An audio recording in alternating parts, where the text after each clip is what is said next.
पाकिस्तान और एक और चाइना। चाइना जो है वो हमारे ऊपर हमेशा निगरानी रख रहा है, उसके पास सर्विलांस के लिए बहुत बड़े बड़े शिप है। अभी नेवी के सर्विलांस में वो पूरे वर्ल्ड में सबसे आगे चल रहा है। अब वो यहाँ हमारी जो हिंद महासागर है, तो चाइना इस हिंद महासागर में भी अपने पांव पसार रहा है। अब चाइना के पास भी बैलिस्टिक मिसाइल है, पाकिस्तान के पास भी है। तो इन मिसाइलों को जब कभी भी लॉन्च किया जाएगा तो इन्हें पकड़ने के लिए, या फिर चाइना ने यहाँ पे कोई अपना शिप ही दे दिया, हम लोग तो इधर से तैयार रहते हैं कि यहाँ चाइना है, इधर पाकिस्तान है, मान के चलिए यहाँ पे चाइना ने अपना कोई नेवी का शिप डिप्लॉय कर दिया और यहाँ से बैलिस्टिक मिसाइल छोड़ दिया, तो हमें वहां ट्रेस करने के लिए कोई चाहिए कि नहीं चाहिए। अब ये समुंदर है, यहाँ एरिया समुंदर में रडार परमानेंटली नहीं लगा सकते, तो इसके लिए आता है एक सर्विलांस रडार। ये न्यूक्लियर मिसाइल को या फिर बैलिस्टिक मिसाइल जब छोड़ी जाती है तो इसके ऊपर सैटेलाइट एंटीने लगे रहते हैं बहुत बड़े बड़े। ये किसी भी दूर से दूर आ रही मिसाइलों को आराम से ये ट्रेस कर लेते हैं। भारत के पास इसकी कमी थी, 2014 में ही इस पे काम हो चुके थे और इसे 18 में हल्का सा मतलब इसे सी ट्रायल किया गया था। अभी इसे फाइनली INS ध्रुव के नाम पर इंडक्ट कर लिया गया। जब इसे सीक्रेटली नाम दिया गया था तो VC 11184 नाम दिया गया था। इसे इंडियन नेवी ने डिजाइन किया है। खास करके इसका जो मकसद है वो सर्विलांस का काम है और हाई लेवल का, जो 2000 किलोमीटर ज्यादा आगे तक सर्विलांस कर सके। ये बहुत बड़ा शिप है, 15,000 टन का इसका डिस्प्लेसमेंट है और ये पानी में इसकी स्पीड लगभग 40 किलोमीटर प्रति घंटे रहने वाली है इस भारी भरकम शिप की। इस शिप की खासियत 75 मीटर लंबा है और 22 मीटर चौड़ा है। इस पे एक टाइम पे 300 क्रू मेंबर रह सकते हैं। सबसे खतरनाक बात है इसका रडार सिस्टम। इसका रडार जो है वो 360 डिग्री घूम सकता है और इसके रडार में एक और खासियत है कि ये इसका रडार एक सिंगल रडार ना बनके बल्कि छोटे छोटे रडार के ग्रुप बना हुआ है, जिसे TR मॉड्यूल कहते हैं। ये आप देख रहे हैं तो इसका हर एक छोटा छोटा हिस्सा है वो अपने आप में एक स्वतंत्र रडार है। इसकी कुल संख्या 6400 है। तो 6400 TR मॉड्यूल है, वो 6400 वेव छोड़ेंगे। इससे फायदा ये होता है कि मल्टीपल टारगेट पे हम लोग फोकस, मान के चलिए यहाँ से 2 टारगेट आ रहा है तो 6400 में से मान के चलिए 100 ठो TR मॉड्यूल डायरेक्ट इस पर फोकस रखेगा, 100 ठो इस पर फोकस रखेगा, तो बाकी सब तो बचे रहेंगे ना, कुछ इस पे रख लेगा, कुछ इस पे रख लेगा।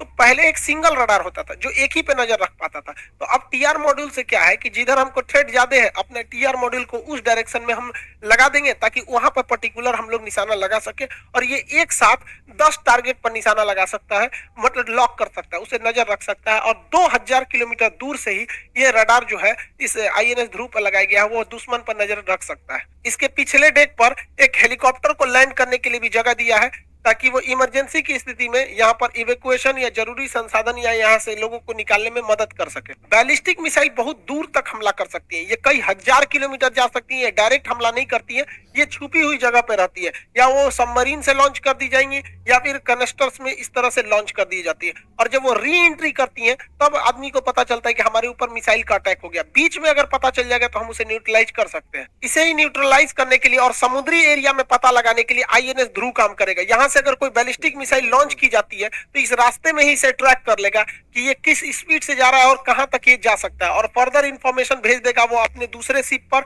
या वहां जहां हमारा एयर डिफेंस लगा हुआ है और वो एयर डिफेंस इसे बीच रास्ते में ही न्यूट्रलाइज कर देगा। भारत बहुत ही तेजी से अपना रक्षा क्षेत्र में कदम बढ़ा रहा है। इसी को देखे होंगे तो भारत का जो डिफेंस बजट था इस बार, तो उसमें हम लोगों ने अपने डिफेंस इंपोर्ट में जो आयात करते हैं उसमें लगभग 33% की गिरावट देखे है।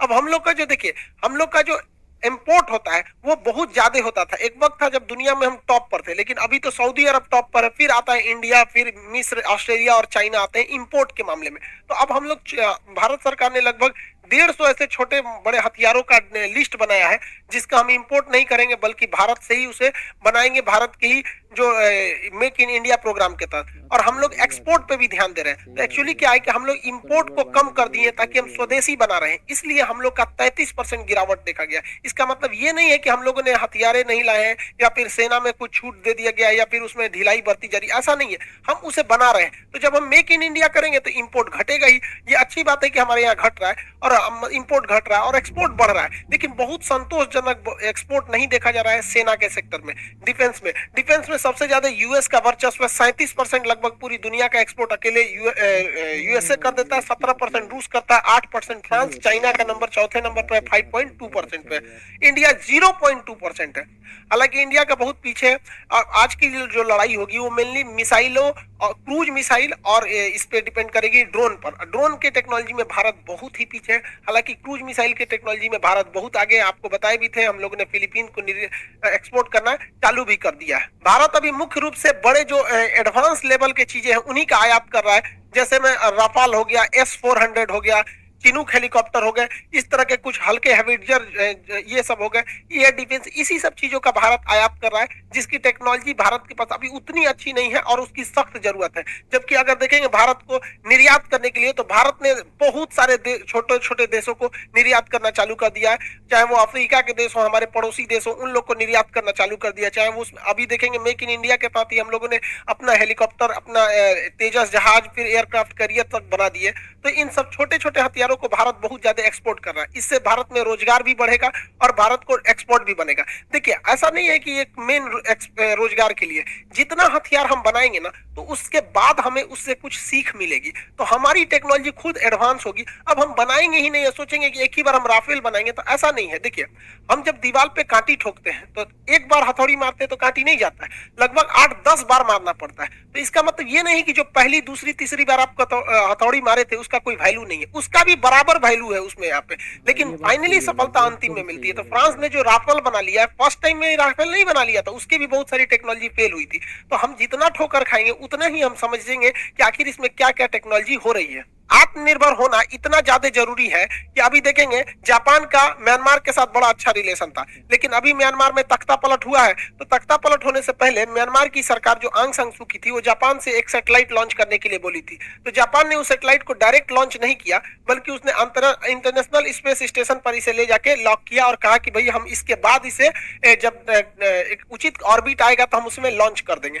तब तक इधर तख्ता पलट हो गया। तो जापान ने कह दिया कि भैया ये तो सेना से हमारा समझौता ही नहीं था, हमारा तो डेमोक्रेटिक गवर्नमेंट से समझौता था। अब जब सरकार आएगी तो हम ये सैटेलाइट लॉन्च करेंगे। अभी उसको यहीं पे बांध के रखा है, खूंटा में जैसे भैंस बांधा जाता है, सैटेलाइट बांध के रख ले। तो हम लोग तो अब अंतरिक्ष के मामले में आत्मनिर्भर है। तो ये बहुत भारत के लिए भी अच्छा है कि भाई भारत बहुत ज्यादा सैटेलाइट को भी इजीली लॉन्च कर सकता है। तो आप देख सकते हैं कितना ज्यादा जरूरत होती है आत्मनिर्भर बनने की, वरना युद्ध या विकट परिस्थिति के समय में कोई भी देश मना कर देगा। जैसे मान के चलिए हमारा फ्रांस से अगर रिलेशन खराब हो जाता है, तो क्या वो राफाल का पार्ट पुर्जा देगा? उसमें कोई सेंसर, रडार कुछ भी बिगड़ गया नहीं देता है। खैर हमारा रिलेशन अच्छा है, लेकिन अगर खुद से बनाते तो ज्यादा बेटर रहता। अभी भारत के लिए बहुत अच्छी खबर है कि भारतीय नेवी ने अपना अंडरग्राउंड सबमरीन को रखने का व्यवस्था कर लिया है। ये आंध्र प्रदेश के विशाखापट्टनम के पास किया गया है। इस व्यवस्था के तहत जमीन के अंदर पहाड़ों को खोद कर एक गुफा बनाया जाएगा, उसमें इस पनडुब्बी को लेकर चले जाएंगे, तो पता ही नहीं चलेगा हमारी पनडुब्बी कहाँ है। तो इसके बारे में हम चर्चा करेंगे, क्योंकि भारत सरकार ने जब देखा था, हमारी नेवी ने, कि चीन की पनडुब्बी ऐसे इमेज में देखेंगे तो ऐसे आ रही है और अंदर कहीं घुस जाएगी, इसके अंदर बेस बनाया था, तो भारत सरकार को भी लगा था कि हमें भी बनाना चाहिए। तो नेक्स्ट वीडियो में हम आपको बताएंगे कि किस तरह से ये अंडरग्राउंड बेस काम करते हैं और इसका क्या फायदा और क्या नुकसान हो सकता है, और अगर इसके ऊपर ही एटमिक हमला हो जाए तो फिर ये कैसे सुरक्षित बच सकते हैं। और आप सबका एक बार तहे दिल से फिर से धन्यवाद, आप सब लोगों ने इतना स्नेह दिया जो इतना जल्दी 7 मिलियन सब्सक्राइबर पहुंचा दिए। एजुकेशन चैनल को बहुत कम ग्रोथ मिल। खान सर ने तो बहुत अच्छा से समझा दिया क्या चीज़ है, क्या व्यापार है। तो आई होप आप लोग समझ गए होंगे।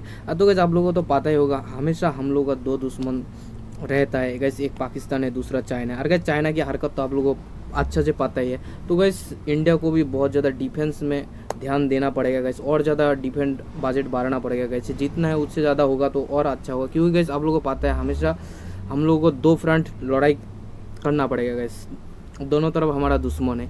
और गैस इसीलिए हम लोग को जो बजट है वो भी बढ़ाना पड़ेगा। उसके साथ गैस आप लोगों को तो पता ही है, इंडियन जो DRDO जो वैज्ञानिक है गैस, वो लोग बहुत ही अच्छा डिफेंस बनाता है गैस। इंडियन आर्मी को मजबूत करने के लिए लोग बहुत मेहनत कर रहे हैं यार। तो गैस इस लोगों के लिए तो एक लाइक बनते हैं। और